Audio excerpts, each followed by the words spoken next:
Isa sa mga napakasulit na unit dahil complete na located lamang dito sa Dasmariñas, Cavite. Napakaganda ng location at perfect na perfect para sa iyong pamilya. Check nyo na po ito.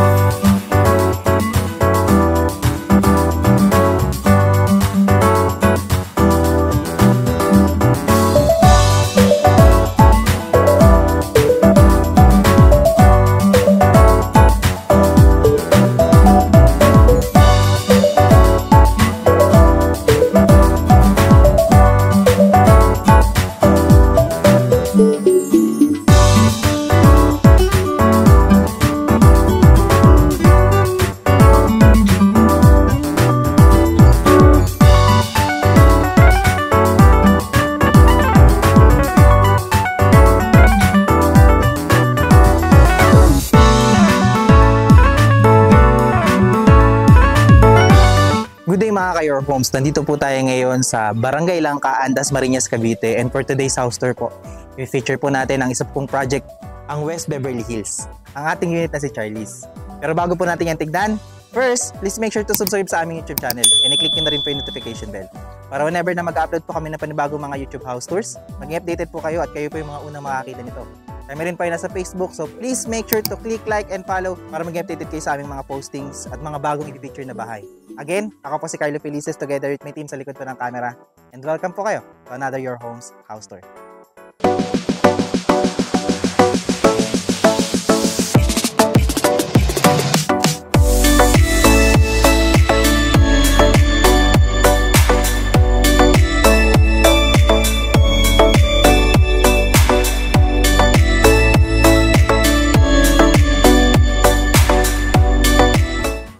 Si West Beverly Hills po natin, again, ay located po sa Barangay Langkaan, Dasmariñas, Cavite.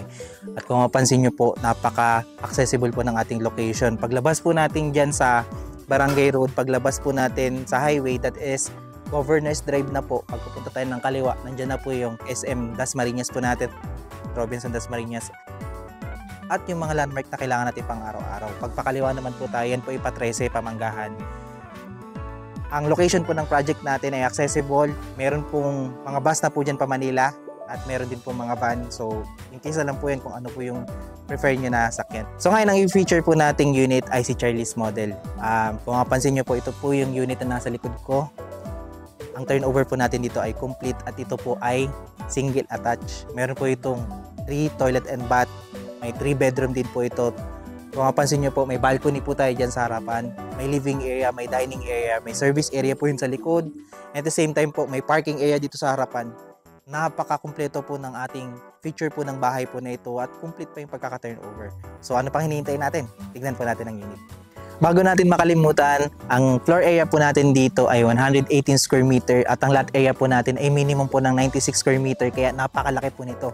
Again, ito po ang ating pagkakadesign ng bahay. Ito na rin po yung pagkakakulay at ito na po yung i-expect natin sa turnover. Yan po ay modern na po yung pagkakakulay ng bahay. Siya po ay gray na. Napakaaliwalas lamang po sa mata. So tara, tignan po natin mismo yung unit. Dito po, kung mapansin nyo, dahil tayo po ay 96 square meter ang ating lot area, at single attached, meron pa talaga tayo dito na space sa gilid.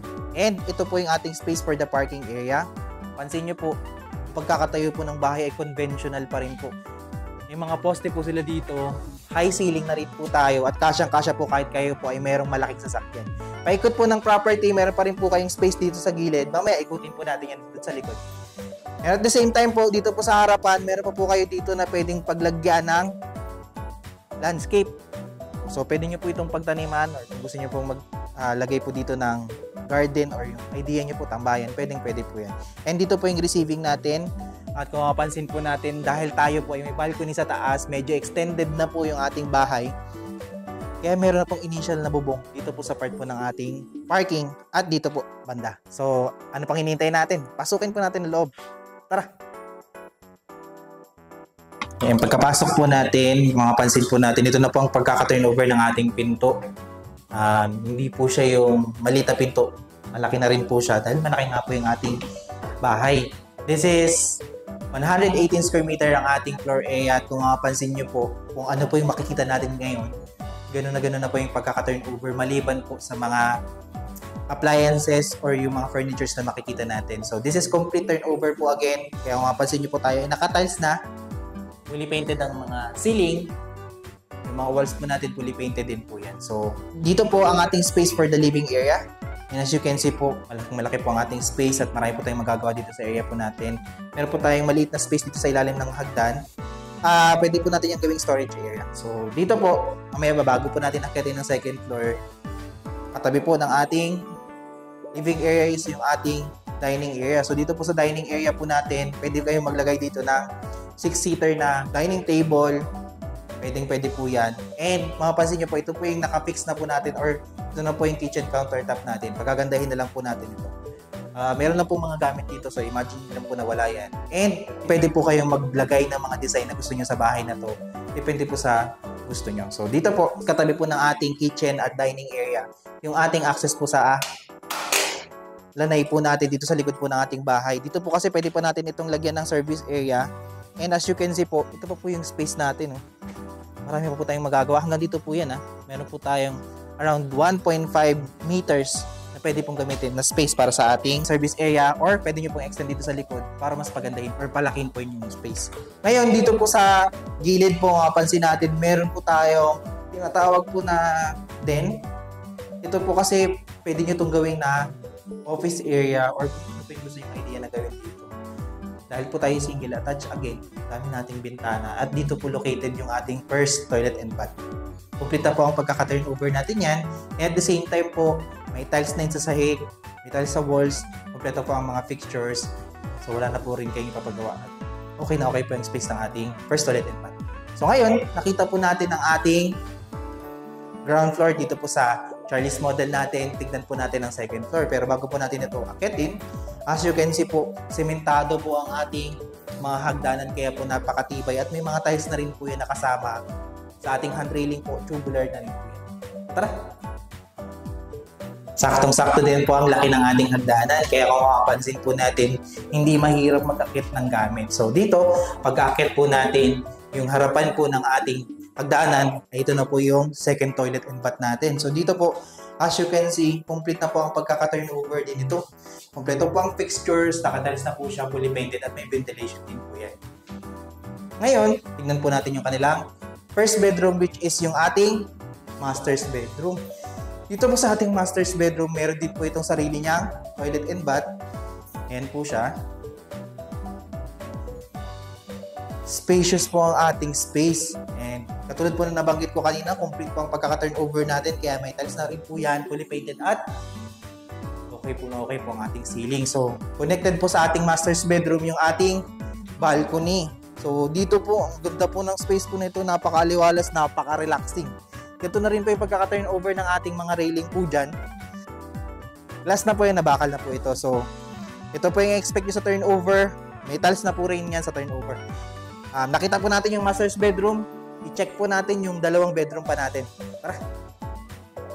So, ayan. Ito naman yung dalawa pa nating bedroom. So, kung meron kayong kailangan na space or additional bedroom, ito pa yung isa nating bedroom. And then, nandito po yung second bedroom natin. So, ayan. So, ito po yung i-expect natin. Magandang unit dahil wala na po kayo masyadong gagawin. At the same time, kumpleto po yung spaces na kailangan natin. Nakita nyo po yung ating actual turnover. Pag-usapan po natin ang presyo. Tara! So magkano nga ba ang presyo ng ating model unit si Charlie's single attached na complete po ang pagkaka-turnover sa ating typical unit na meron pong lot area na 96 square meter at floor area na 118 square meter. Ang ating total contract price po ay nag-i-start sa 5,593,752 pesos. At ito po ay available through bank financing. So meron po tayong down payment po dito na 10%. Ang magiging down payment po natin ay 27,864 pesos for 12 months po yan. Ang ating loanable amount naman po kay bank naman po ay magiging 46,108 pesos. So yan po ay for 20 years. Ganyan po talaga kay bank. So ang required income naman po natin, nandyan po yan. So in case po na hindi po kayo pasok sa required income po natin, pwede po kayong magkaroon ng co-borrower. Pagdating lang po sa bank, immediate family po yung kailangan dyan. Kung meron po kayong mga katanungan pa regarding this project or this unit and you need further information and gusto nyo po mag-free tripping sa amin, you can contact us sa number po na makikita nyo sa screen, and nandyan din po yung aming Facebook page. Kaya kung ikaw ay naghahanap ng property na napakasulit, located lamang dito sa Dasmariñas, Cavite, at the same time, complete ng pagkaka-turnover, kumpleto ang ating mga spaces, napakalapit din sa lahat ng landmarks na kailangan natin sa pang-araw-araw. I-check nyo na po ito. Hindi pa po kayo nakasubscribe sa aming YouTube channel, please like, share, subscribe na rin po para mag-updated kayo sa mga bago po namin feature na bahay. Kaya pa nito.